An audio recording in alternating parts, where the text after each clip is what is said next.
Hi, everyone. Good evening. Welcome to this webinar today evening. And thank you for making time on it's a Wednesday or a Tuesday. I'm so lost in time. Yeah, on a Wednesday evening. We'll just, continue as more people join in just about 5 minutes. We'll begin with what we are here for.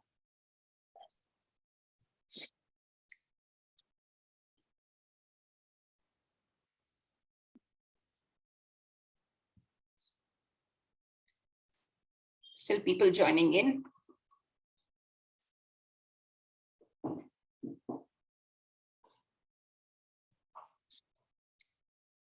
So, Pratik, is that the campus, your campus background there? Yeah, that's the Columbia campus in New York. Wow, that's lovely.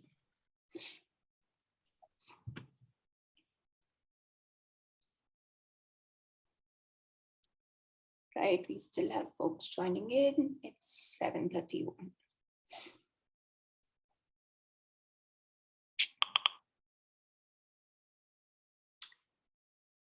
Thank you, Dipanshu. That helps so much.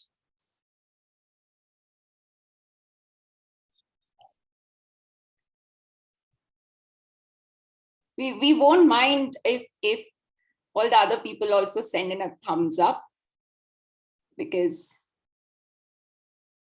just to know that they are awake.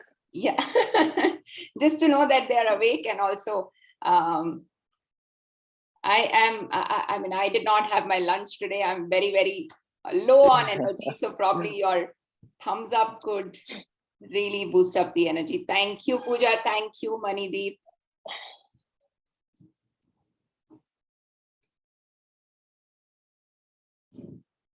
So I think just on the lighter side, how many webinars did you attend before you went for your MS? Oh yeah, I attended a lot of webinars. I think I remember attending one on finances, and around like 4 or 5 every webinar that was possible, because once you get your admit, that's all you have to do. Like, you're sitting at home waiting for the next steps. So I attend a lot of webinars, trying to get as much information as possible. YouTube is a very good resource when it comes to finances. There are some really good advisors over there. Great. All right, we have and quite a few people who joined us, and once again, good evening, everyone. For those who joined a little late, we are here today to really talk about those who are looking to go for spring 23 intake, to the US. I'm sure there will be people who are looking to go to other countries, but in general, I think this webinar is going to benefit everybody who is looking to take an education loan for their MS, or largely planning to, looking at planning their finances for their spring 23 admit, right? And even if you're not going for spring, maybe you're looking to go for fall or any other summer cycle, maybe there will be facts that you could use for your own MS and use them over there, right? So we're going to talk about all sorts of funding blockers, nuances around funding. We'll hear from my co-host Pratik. How did he manage his finances? How did he plan it? He's a person who's been there, done that. So coming right from the horse's mouth, I feel that's the best way to understand reality, right? So let me quickly, introduce Pratik and then move on, right? So Pratik is, an undergrad student from BITS Pilani, and he studied chemical engineering. He also did an internship with Purdue University and another one in Indian Oil. And then he started his master's. He's currently studying master's in chemical engineering from Columbia University, and he lives in New York. And Pratik went in September 2021, last fall, to Columbia.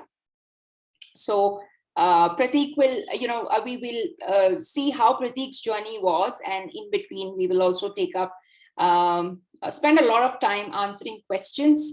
As a hygiene, any questions that you guys have, you can post in the Q&A section of the Zoom chat window, Zoom window, and all general hello hi's can be in chat. And yeah, all the Q&As to come in the Q&A section. I'm Shivani, and I lead the servicing team at GradRight. So all your interactions when you actually, using our services for financing your higher education will happen with my team. Anything around your education loans or your budgets for your MS, or knowledge about scholarships that you can avail, all of that is taken care of by me and my team. I come from the banking and finance sector. I have about 13 years of experience now, and I've been an underwriter myself, where I used to approve loans for customers, right?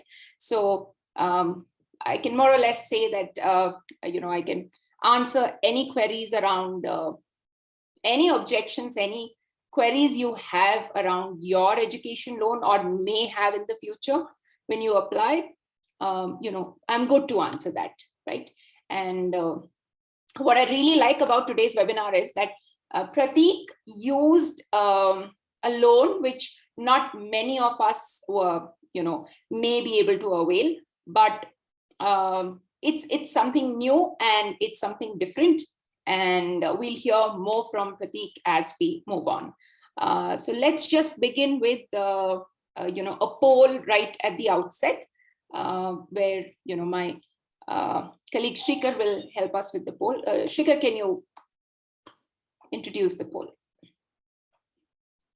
Yes, so your admit status to basically understand what kind of an audience we are dealing with, and which program are you looking to go for, and your biggest challenge regarding funding.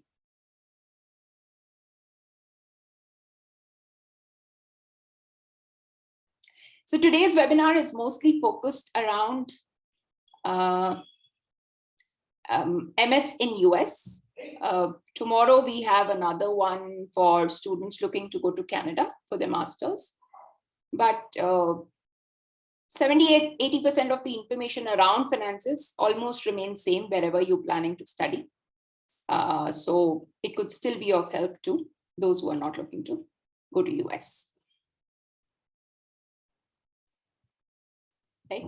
Okay, so let's begin. So Pratik, while I, oh no, I just remembered. Shrika, do you have the results of the poll? All right, so we have a large audience which is yet to apply. Okay, going for STEM, that always remains the most popular choice. And my biggest challenge regarding funding, not enough money. Okay, no proper guidance on financing. Okay, I like the second bit a lot. And very, very coincidentally, all the webinars that we have had around financing, this has come out as the topmost challenge, that I'm not properly guided or I don't have proper guidance, right? And this is what we're trying to solve, right? Okay, thank you so much, Shrikar. Let's begin, Pratik. Pratik, you are studying chemical engineering, in the US in a very highly ranked school, right? How did you, so you went for the September 21 intake. When did you actually start your journey? I went there in August, and Columbia generally starts a little late. So it starts on September 6th, and that was my first semester. So right now, currently, I am in my final semester, and Columbia has 3 semesters. So I'm in my last semester right now. Okay, and how early did you start planning this whole MS journey? That was in my last semester. before the last semester began. The So I would seventh say in my semester. 7th semester, yeah. Okay. And you are also a chemical engineering undergrad student. Yeah. Right. Okay. And what are the kind of resources you went through? Because Columbia, I understand, is an expensive university with living Yeah. costs being very, very high, especially. So what was the budget that you were looking at, and how were you planning it? So before getting admits, I didn't look at any financial stuff and any budgeting or stuff like that. So I was just looking at what I would like to study, my curriculum, and uh, different opportunities that colleges offer. So that's how everyone should be doing. So you should look at what you are interested in first and then look at the finances. So I had shortlisted some universities like Columbia, Purdue, and other stuff. And then when it came to looking at budgeting, I called up some people who were studying there, some seniors from my university, and then I asked them their numbers, their living cost, etc., what loans they had taken. So that helped me a lot. And just like GradRight at that time, I didn't know about GradRight. So I had this counseling service called College Pond. I don't know if you have heard of it, but it's very popular in Mumbai. So that's where I went. And then they had similar webinars, which helped us a lot. So that's how I went with it. All right. And what was the kind of monies that you were looking at? What did it really cost you? Generally, I was looking at around uh, I've noted some numbers here. Around, I was looking for 60 to 70 lakhs, but I didn't know that I would get an admit from Columbia, which is one of the higher end schools. Like you can say that that would be your maximum if you ever go for a MS in the US, because Columbia and any Ivy League school is they charge the maximum amount of money. So I decided to extend my budget a little bit.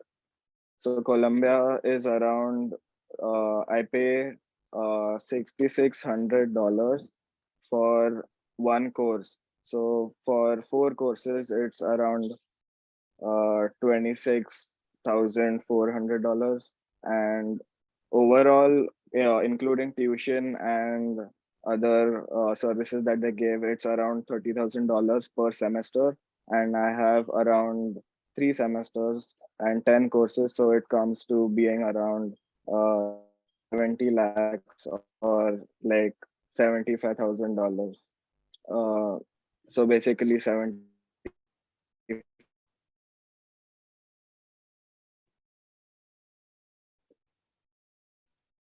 is what my budget was, calculate and know what you're going to spend. All right. Yeah, Pratik, I can hear you. Yeah, so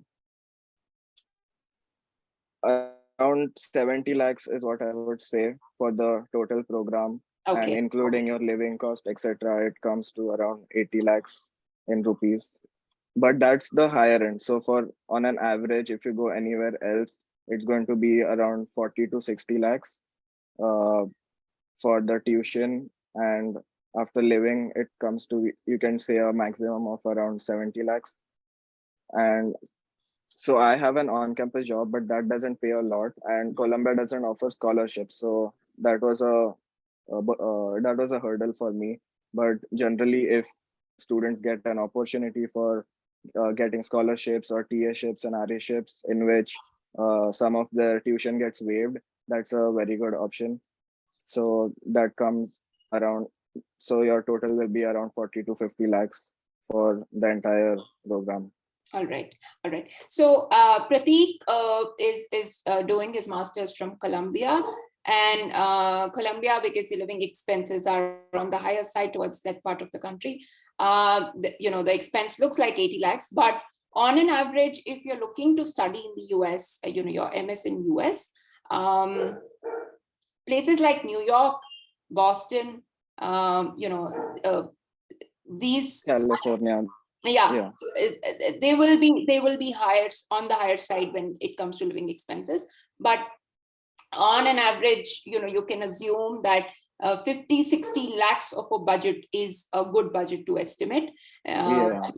and universities like the really high ranked ones like Carnegie Mellon is there, Columbia is there, NYU is there. These are where the budget goes beyond, say, 70 to up to 80 lakhs, right? So these are the kinds of budgets that you can look at. And the good news is that 50-60 lakhs sounds a lot of money, but there are enough options in the market today, enough banks in the market today who are okay to fund that kind of money for your MS in the US, right? And here, when I say they are okay to fund, it could mean you may not need a collateral. If you're very, very lucky, meaning if you're going to a very, very top ranked school, you may not even need a financial cosigner, right? So there are enough options to explore. Lenders are confident about US in general, especially students looking to pursue STEM courses in the US because they are high return programs, right? So any of you, I would like to reiterate Pratik's point. Any of you who thinks financing could be a hurdle, right? Money could really be a hurdle. The first point is actually cracking what do I want to study, where do I want to study, and you should not ideally compromise on a college that you're worthy of going to, right? A really well-ranked university, a really well-ranked program is what should be first preferred before really bringing the finances part, right? Because a student who's going to a well-ranked college, to a worthy program, to a decently ranked program, they have enough options of working around their finances. I recall this student who was initially looking to go to Germany pre-COVID, right? And he just needed about 12 lakhs. He was going to a very high ranked school of Germany. But that 12 lakhs also became difficult for him because Germany, the metric worked very differently from how it works for US. And then the same student, after 2 years, we worked with him and COVID came in. So anyways, he couldn't go, but we worked with him. We made a list of new schools. He went for a program in MS in electrical engineering. He went with 100% funding to the US, which costed him almost about 55 lakhs. He got all 55 lakhs, to pursue his MS in the US, right? And thankfully, today he's interning with, he interned with a very, very big name in the electrical market, electrical vehicles market. And it sort of gives me that comfort that, that confidence that if you're a student who's worthy, if you're a student who actually knows what he or she wants to pursue and they have their goals chalked out well, you're not going to fail when it comes to admit, you're not going to fail when it comes to funding, you're not going to fail when it comes to visa, and you'll probably succeed in getting a job also, right? So your academics, your own personal profile, your own experience, whether it's work experience or internship experience or any papers that you've published, your own story is so important for the college and even for the lender, right? And if you have that very strongly done, very properly worked, you are just heading in the right direction, right? Okay. So two takeaways from what you said, Pratik. One, first comes, choosing the right college, right program, not compromising just because funding is not there. And then there was another point that you mentioned that you went on checking about the budget with your seniors who are there and peers who are there, and you attend a lot of webinars. You did your research that ways about how you want to go about it. But a good point is talking to your seniors and peers in that college where you're looking to go, or at least that country where you're looking to go. It makes a lot of sense to talk to those people rather than just go spending time and Googling so much of stuff, because that's very, very tedious, right? All right. All right. So Pratik, now you were looking at something like, 75, 80 lakhs. What all options did you utilize, for getting this money, between an education loan, an internship, or any TA, GARA that you were on? I mean, how exactly did you earn this money from, or get this money from? Yeah. So first of all, I started by looking the major amount of loan. So I started by looking at Indian. There are different banks that people utilize. Most of my friends, they went to Bank of Baroda, which has an interest rate of around 8%, SBI, which is around 9 to 10%, and there are many options like HDFC, Credila is one of the popular ones, PNB, SBI. So I looked at all of that, and then I realized that banks in the US, they have much lower interest rates compared to Indian banks. So that might not be an option for everyone, but I was a US citizen, so I was able to get a loan from there, and their interest rate was around 7 to 8%, around 7.6. So there are two options over there, like getting a loan from a private bank or a governmental bank, and it's the same procedure there as compared to here.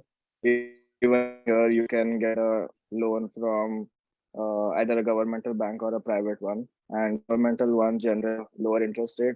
So when it comes to getting loans, you should always look at the ones that have lower interest rates, because when the money compounds, it increases a lot over the time when you're going to pay it. So I got a governmental loan over there. It's called a federal loan. So that was the first thing. And then number two, I started looking at different options of getting an on campus or an off campus job. So I would say most of my friends, they were able to get an on campus job. There are many options like being a tutor or a librarian. And most of the international students, they end up getting some kind of an on campus job, which basically covers your living costs. So uh, the amount of tuition you're paying, when you convert it to rupees, it's a lot, but you also have to realize that when you earn any amount of money there, be it an actual job or be it a part-time tutoring job, when you convert it into rupees, that's a big amount as well. So you shouldn't worry so much about your finances, because once you start earning that in any form and you convert it to rupees, it looks like a big amount. So I got a loan, and then because of my on-campus job as a tutor, I was able to cover my living expenses. So it paid me around $700 to $800, and my living expenses were around uh, 400 maximum, like $400 to $500. So that covered my living. I'm not counting the rent in this. My rent was around 1,000, which is like on the higher end. In other states, it would be around 700 to 800. So if you get a good on-campus job, you'll be able to cover your rent plus your other living expenses in general. And most of the people I know, they end up getting some sort of a job on campus. That is one thing I wanted to talk about. Okay. So I'll just quickly, take away this point that you mentioned on living expenses. So when we said that, it could cost you on an average about 50-60 lakhs to study in the US, living expenses, particularly tuition, is something which is not in your control, right?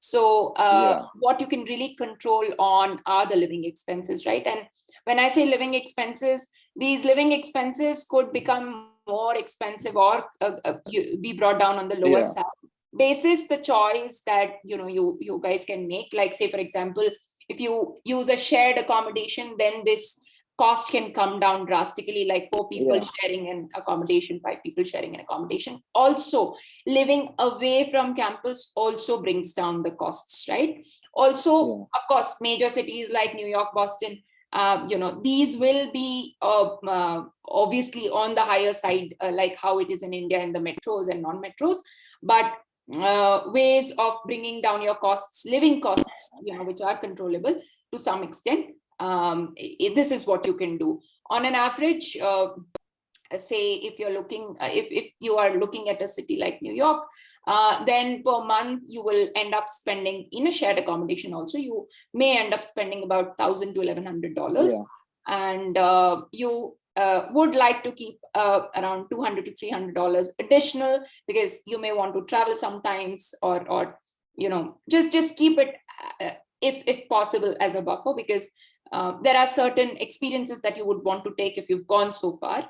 But no hard and fast rule on that. But a city like New York would, you will look at about $1,100 per month, right? Whereas if you move away, say towards Albany, then you will see that this cost can come down to about $600 per month as well, right, in a shared accommodation. So on an average, we are seeing around $800 to about $1,200 per month kind of living expense.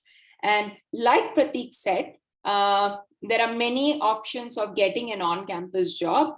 Pratik himself was tutoring and earning about $700 per month, right? So if there are many options, that itself brings a lot of comfort, that you would want to explore such options on how else can I at least cover part of my living, because if living is taken care of, your 20 lakhs is what is in your hands, right? Then you're looking at the rest 40, which is mostly tuition, right? So this was on the living expenses. Now, Pratik, you mentioned that, no, you did not mention, I have that input from the conversation that we had, that you were also interning, and with that internship also you earned some money, which sort of covered some of your expense. Can you help us know how you got onto that internship? How easy was it, and what kind of money were you earning? Yeah, so I'll be honest here, because it's kind of getting an internship for international students in the beginning when you're upward. And can you hear me? The network is a little patchy in between. It's better now. You can. Yeah. So what I was saying is that it can be a struggle applying for internships as an international student, but once you make a lot of connections, and that is what I would suggest, that don't wait for your, generally people apply for internships in the summer, which is in our second semester, but I would say this is something that I didn't do. So I would recommend making a lot of connections on LinkedIn, reaching out to recruiters as soon as you reach the US. You start just casually talking to recruiters and introducing yourself, saying that you are in this program, and just getting more information so that you are on the list. So that would definitely make it a lot more easier when you start looking for an internship in your second semester. And generally, in your second semester, everyone starts looking for internships.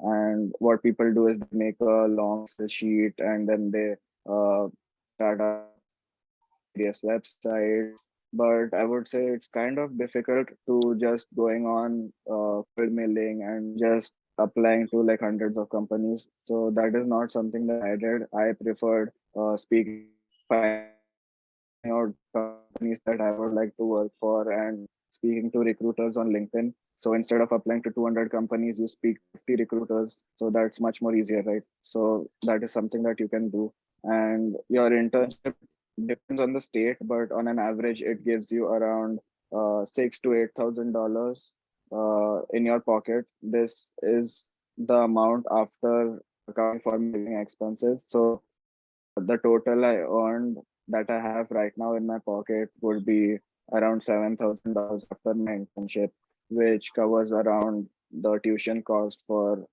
one semester. So that's how my internship worked for me. Right. So basically it's about finding avenues, and generally that is the hygiene a student, especially an international student, would want to follow, because the costs are different for us than the domestic students. So you will have to find avenues of how you can lower your living costs, how you can cover a part of your tuition also, right? So living costs we discussed. Tuition largely can be covered through scholarships. Yeah. Then there are assistantships available in various forms, say a graduate assistantship or a research assistantship or a teaching assistantship, right? So these are the on-campus opportunities that you have. Then you have many other on-campus opportunities. Say, for example, if Pratik was tutoring, or you assist as a librarian or assist the librarian, right? There can be so many options. What else is a way to cover tuitions? So largely, yeah, it is. And the third way is, of course, getting a large part of it through an education loan or your parent financing it, right? Or if you have been working for a while, your own savings could also do the magic, right? But what doesn't come from your pocket would be the scholarships and your future potential to get onto an on-campus opportunity there, right? And then, you get onto internships after 2 semesters in the summers. So that also ends up giving you some money. Not all internships would pay. Is that true, Pratik? No, it's not like in India. Really, I would say 99% of the internships they will pay you. Okay. So that's a ray of hope again. So while it is tough to apply for these internships, and Pratik mentioned that applying to 100 different companies was tedious, but rather talking to 50 recruiters was the better way out, right? So you may still choose, if you have a lot of patience and if you start very early, you can apply yourself, or maybe go the recruiter way, talking to recruiters, right? But while applying for internships can be tedious, the money that comes from it ends up covering, say, 1 semester of tuition is good amount of money, right? $6,000-7,000 in the pocket covering 1 semester of tuition is quite good, right? So this is how, these are possible ways of covering your tuition. Now, I have a couple of questions on scholarships. I'll just take them. So what's the probability of getting a scholarship, or how can I get a scholarship, right? So I'll just mention here very briefly that we all understand here that scholarships are amounts given on the basis of certain merit and financial need, right? They are just not given like that, right? It always has some strings attached, right? So when I say merit, the organization or the entity which is giving this scholarship out, whether it's your college or whether it's an external organization, will definitely look at a pool of students who are clearing the eligibility metrics, but they will choose the ones which stand out, right? And stand out in terms of academics, definitely, right? So the better if you have test scores, the better if you have great academics in your undergraduation, your overall academic profile, including your work experience, should stand out, right? That becomes one way of choosing the final student who's going to get the scholarship. The other thing is, how much is the student in need of that scholarship, right? Say, for example, there is a student who has enough financial backing from the from the family, versus a student who does not have that financial backing, right? And both are equally meritorious. The second student would become a better deserving candidate, because there is merit and there is need also, right? It will be more justified.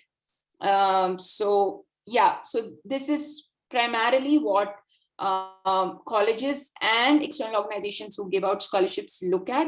So the probability of you getting a scholarship will be dependent on these two factors. The better you are on the scoring metrics, academic scoring metrics, and the better you are able to justify why you need this scholarship, They will ask you, like a small essay or 500 words, 400 words on why you deserve this scholarship, right? And the more prestigious the award is, the more prestigious a scholarship is, the tougher it becomes, the competition becomes tougher.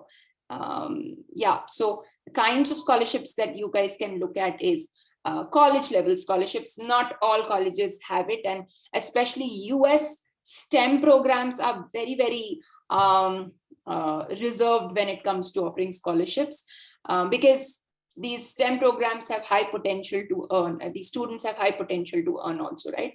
But you will still find scholarships being offered to a lot of MBA grads, students looking to do MBA, because the expense goes to almost 1 CR, 1.5 CR. Also, there are countries like UK. Almost every college ends up giving around $2,000 or £2,000 of scholarship, right? And that's not much.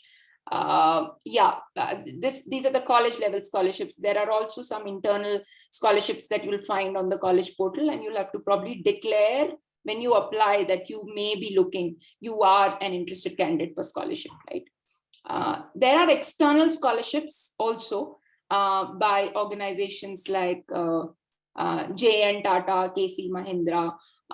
These are organizations which can fund anywhere between 5 lakhs to even covering your entire tuition. But like I said, these are prestigious awards. They will look at students with high test scores, going to very well-ranked schools. They will also have a written test online. They will have an interview in person. They will also ask for a statement of purpose or an essay, like how your college does. And after all that assessment, they will choose you. And probably in that interview that you will have finally with them, before they give out this award, they will have things like, what is it that you can do for their organizations, if you'll be coming back to your home country and contributing in some manner. So you need to be careful of all these strings attached, but scholarship is literally free money, all right? And it doesn't harm at all to actually devote some time to apply to these scholarships. It can be a time taking, but it is worth the effort, right? So these are the basic things that I wanted to share about scholarships. Pratik, did you apply to any scholarships, internal or external? Yeah, so I didn't apply to any external scholarships, but yeah, I've heard about them. They are pretty helpful. They give a huge amount, which is like free money, as you said. And I applied to internal scholarships to different colleges. Columbia doesn't offer scholarships, but most of the universities where I applied, they do offer scholarships. So we had to write an essay, as you said, around 500 to 700 words, and saying what we are and why our background makes us more deserving of that scholarship. So that is one thing that I applied to. So we had to, yeah, I would definitely suggest devoting some time and taking some time to thinking why you are more deserving than other people to get that scholarship. And apart from that, I would like to add another thing is that just like they give scholarships while offering an admit, they sometimes also offer you a TA or RA ship while giving that admit. So that is another way of getting some money from the university. So apart from a scholarship, they will offer you this position as a teaching or a research assistantship, where they might waive some amount of your tuition fees, or they might just pay you hourly. But just working as a TA or RA, it comes up to be a big amount. So you get a lot of money from that. So those are some things that I definitely applied to, and I would suggest writing some extra essays if it's required for that university. So these are the two things that they offer while giving an admit, which is either a scholarship or a TA or RA ship on the spot. Yeah, and very important point.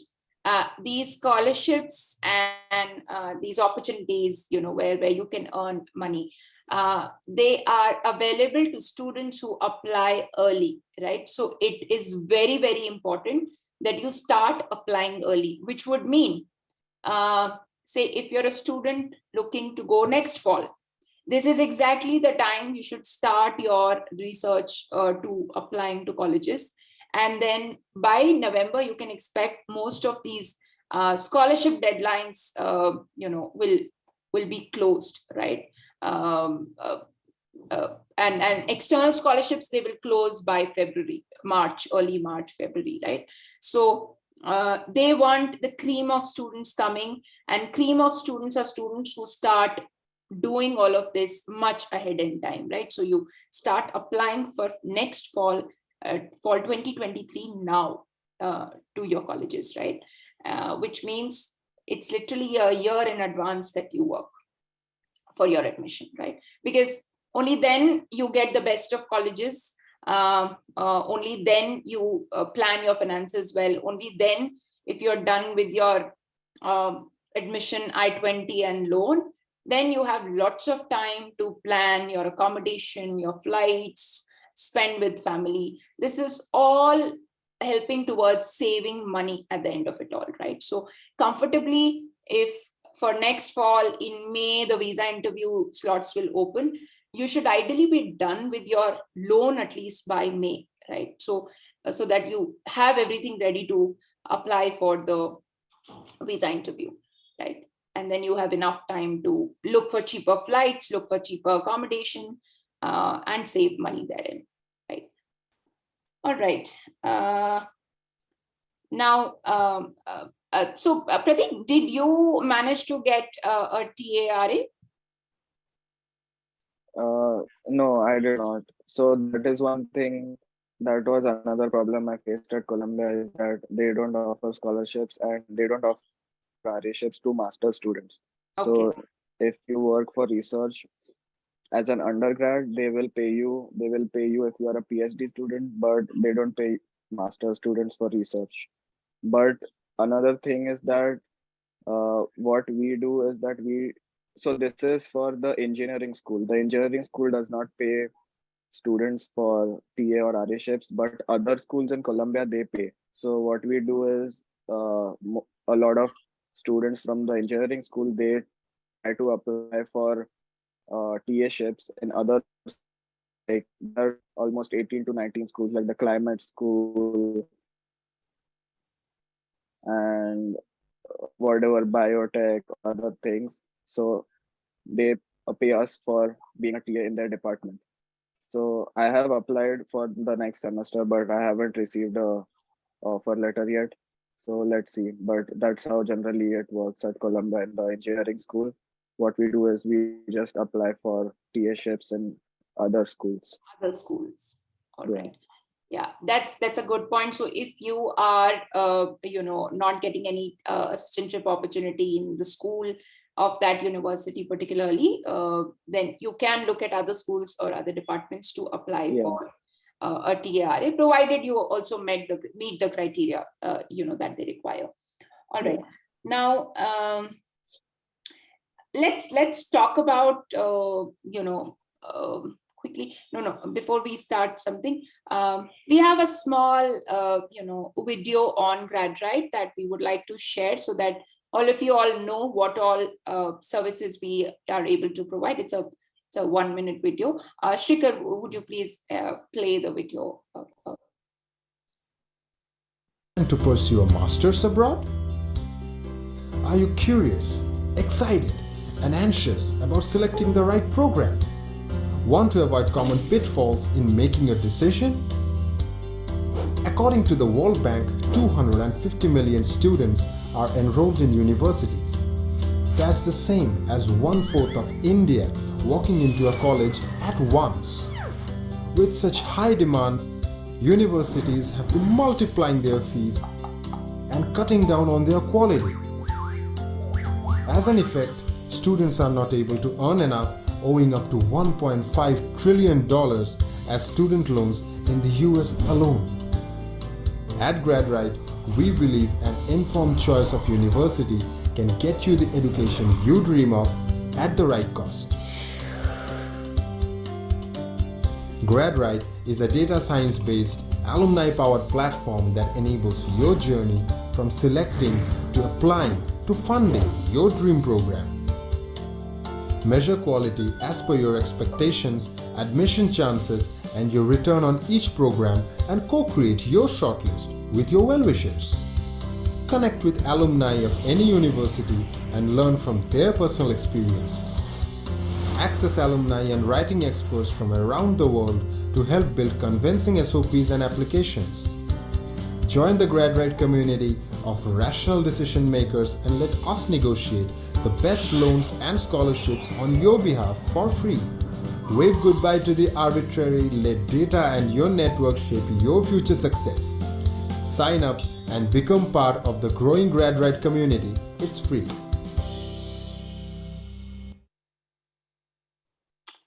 Thank you, Shrikar. So briefly, we are a do-it-yourself platform now.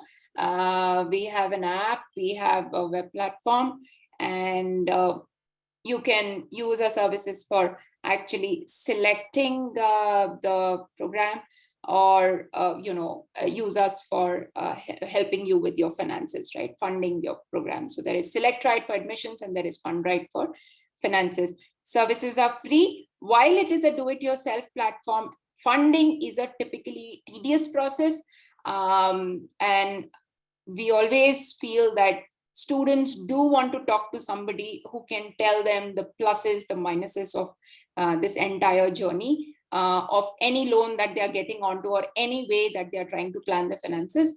And that is where we have advisors. For every student, we have a personalized advisor who can help you answer all your queries, connect you with verified loan partners, not agents, not somebody who you would not want to trust. They are verified people. The platform literally very transparently gives you information around what kinds of loan, how much amount, what interest rate, what processing fee, how is the service quality, who do you have to speak to, their phone number, their email, which bank, everything is there on the platform, right? So it is a do-it-yourself platform, but you will always have access to your advisor from GradRight who will be with you. I always say be with you, of course, before you leave the country, but even beyond that, because we believe in a community of students. So anytime you have an issue with your loan, you can get back to us as well, right? All right, let's spend some time on questions and answers. So yeah, thank you, Shrikar, for sharing the link. You can go ahead and sign up using this link. And all right, so let's have some questions around, if you are somebody who is trying to look for a loan right now, or have applied and not got a loan, or facing any blockers with your loan currently, or think that you may have a blocker in the future, go ahead and post your questions in the Q&A section. Particularly if you are looking at spring 23, that is January of 2023. If you are a student for going to US, then this is just the right time to actually start applying for your loan, because we'll have the visa slots opening in, say, October, and you want to be done with your loan by then, right? Because this is a shorter season. About 30% of the traffic moves in this season. Students looking to go anywhere else other than US, that is Canada or UK, high time you go ahead and apply for your loan. It is late already. Visa processing time for UK and Canada is too long. The whole point of going in Jan 23 will be useless if you're not done with your funding at this moment, right? So go ahead and apply right away. And all right, so Pratik, there is a question that you may want to answer.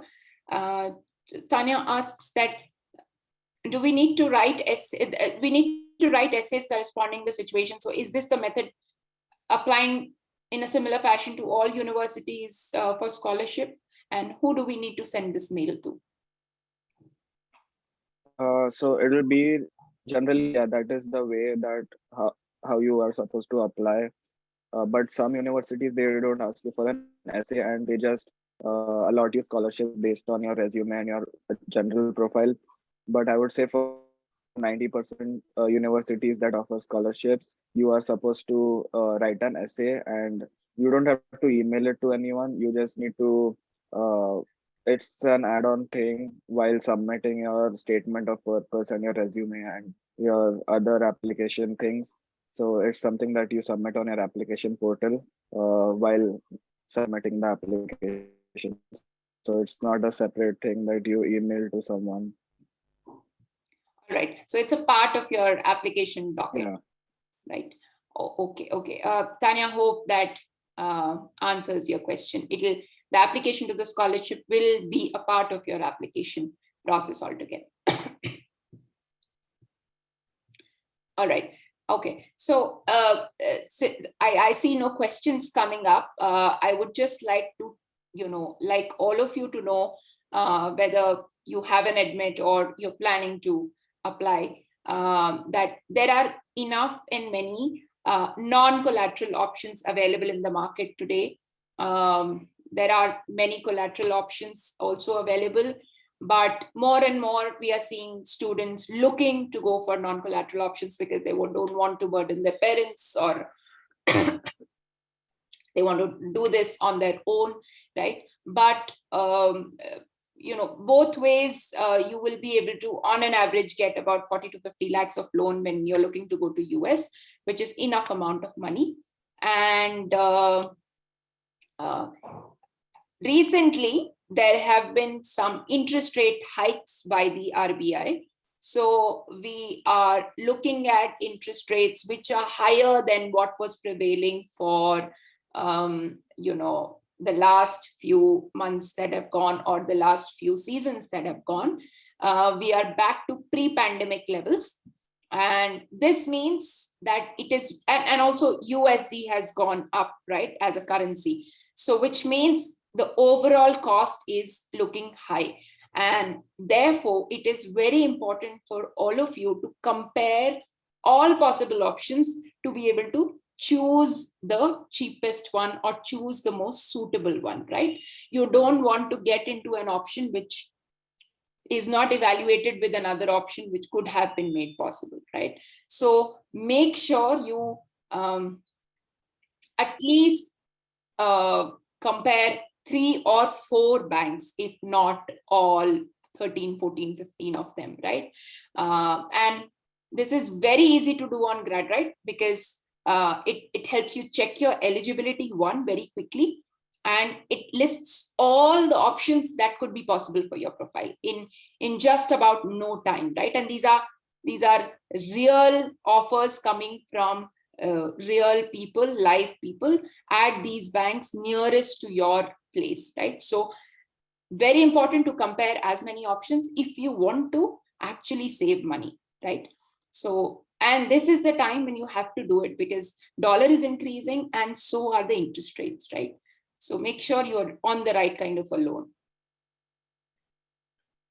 All right. Yeah. So there's a question. Universities provide the estimation of expenses, right?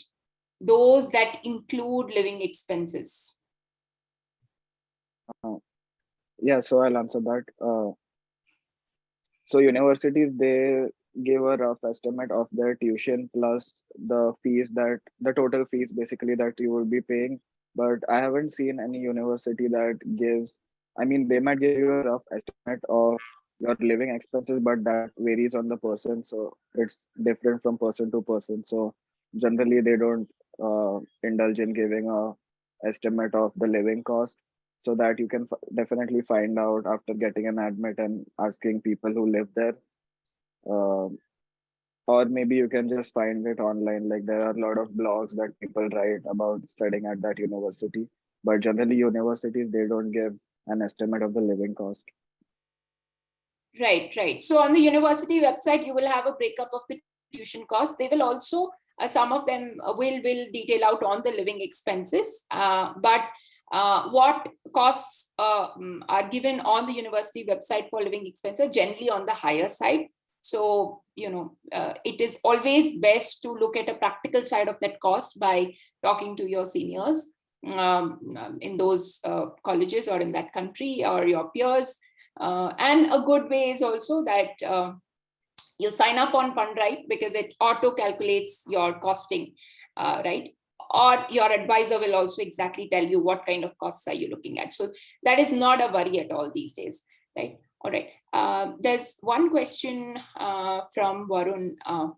Is it possible to get into January 23 intake if I start my process this week? So Varun, this is slightly, a vague question for us, because when you say January 23, I would want to understand which country are you looking to go to, because different timelines for different countries. If you're looking to go to Canada, it is late, yes, but UK, yes, you can. US, again, you are late. You may not find, you may not be able to apply to the best of colleges, right? So it is late. But if you're okay to compromise on the kind of college that you want to go to, maybe, you can still go ahead and apply, right? The low ranked colleges, say going beyond 800 QS ranking, are the colleges which will have deadlines running on towards the end of the season also, whereas the best of colleges close their applications much sooner, right? So this is my take on that. But nothing to worry. If you're not able to make it in Jan, there is always fall season, which is a bigger season. So you can still go ahead and, you're really, really on time for fall, I would say. All right. Anugraha has a question. For assistantships in US, what factors does the faculty check? They definitely check your previous experiences, and I would say on top it is how dedicated you are and how persistent you are. So you need to speak to the professor. It's always competitive getting these positions. So even if you don't get it in your first semester, what you can suggest to the professor is working or volunteering in his lab just to get experience, saying that you are interested.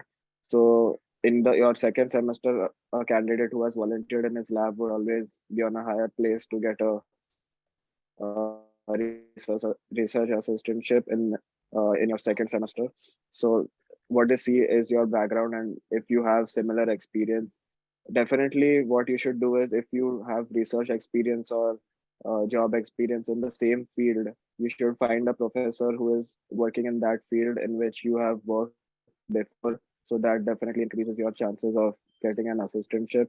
And just being persistent, what you can do is you can speak to their PhD students or people working in the lab, getting more information, and then just showing the professor that you have done your research. That is something that they value a lot, being persistent and just trying to find out and being genuinely interested in what he is working on. All right. Thank you, Pratik. Pratik, one quick question and then we'll have a poll. I have a 3 years bachelor's degree and many universities are waiving GRE. So my question is, should I give GRE for my master's in US? I would suggest, if they are waiving it, then why would you? I mean, if you are sure that if you have a very good academic record, and if it depends on your academic record, like if you have a very high GPA, then you definitely should not waste time giving the GRE. But if you have a slightly lower GPA, then sometimes what happens is that they look at your GRE score, since it sometimes offsets the low GPA.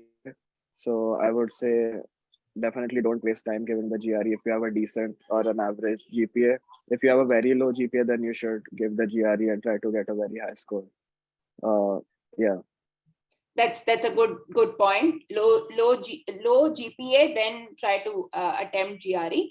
But otherwise, you may want to skip if the university is waiving. But let me just also mention here, lenders like to look at GRE scores. Banks like to look at GRE scores because that becomes like a yardstick for them to choose the academically better off students from the not so academically better off students. But again, if you don't have GRE, then they look at your work experience, they look at how your undergraduate scores were, right? Something or the other has to stand out for the lenders, right? So good to still go ahead and attempt your tests. If not GRE, good scores on TOEFL, IELTS also helps, right? So, okay, we still have questions coming in. We'll probably extend it for like maybe 5 more minutes, but okay. Something on CIBIL or credit history, which is basically your past repayment habits, or say your co-signers past repayment habits, the past loans that you have paid off or are paying, how have they been, right? So if they have not been good, or if they have been good, all of it reflects on something called your credit history. That could be a CIBIL credit history or an Equifax or an Experian credit history. There are different bureaus. Now, if you have a good score, but your co-signer does not have a good score, there is still chance that your loan can be managed, all right? Some lenders will still give you benefit of doubt based on the kind of college that you're going to, if your co-signer CIBIL is not all right. But if your own CIBIL is not all right, if your own credit history has an issue, it will be problematic to get a loan. Why? Because the lender would look at it like this: you have not paid your past loans on time, and they will not be comfortable giving you further funding, right? So you may want to get into the cause of what was this past loan, how to correct it now, can it be corrected now or not? So these are hygiene factors which a lot of fresher students, who graduate and then go for MS may not know, because they may not have taken a loan, but working professionals may have had some history of loan or the other. Please do a soft check on your credit history and your co-signer's credit history, maybe before applying for the loan. Again, I would want to mention FundRight on GradRight does help with a soft check for credit history, just to make sure you're heading in the right direction, right? And it doesn't impact your score. It prepares you in advance if you know your credit scores, right? All right. I answered this question very generally because one student had this question, but this is more or less what will look like on the credit history front, right? Okay.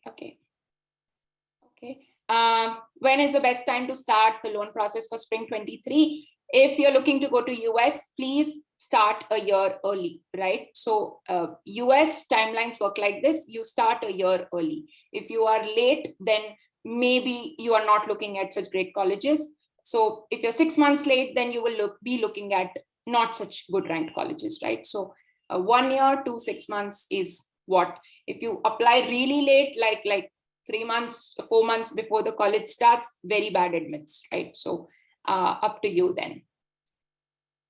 All right, there is one last question I'm going to take. Keen on doing double masters, basically super specialization. Is it worth pursuing after 10 years work experience in marketing post an engineering degree and a postgraduate MBA from India? Ishan, a lot of possibilities are there. Okay, so I would say go ahead and apply. The kind of college that you're able to get into will really define what opportunities lie or how can you finance, right? But generally around the 10 years of work experience, I want to mention certain hygiene about age. Lenders are okay to fund students looking to go study an MBA abroad with an age of around, say, 35, 36 years is also fine, because a lot of good ranked colleges ask for that much of work experience for an MBA. But if you are anywhere, not going for an MBA, a regular STEM program, and above 32, it becomes difficult to get a loan, right? Which would mean you may then be asked for a collateral, you may be asked for a strong financial co-signer in India, and hard conditions will come onto your profile, right? So just be careful of that. STEM programs, 30, 32 kind of an age is okay. MBA programs, 35 is the max that you should look at, right? Options will be there, but there will be too few. So just as an hygiene factor. right? Shikhar, one last poll quickly, and then we can wrap up.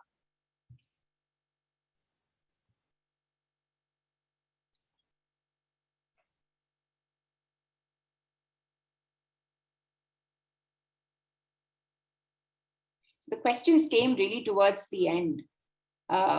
It's always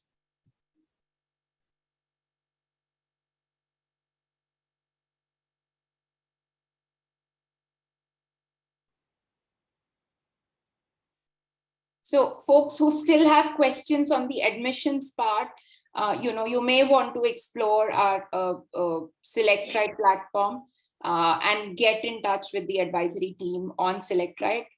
A lot of questions around admissions, admission process, selection process are coming. I'm really not the right person to talk about that, but go ahead and register on that platform, on our platform. You will be guided to the SelectRight team, right? They will help around these questions.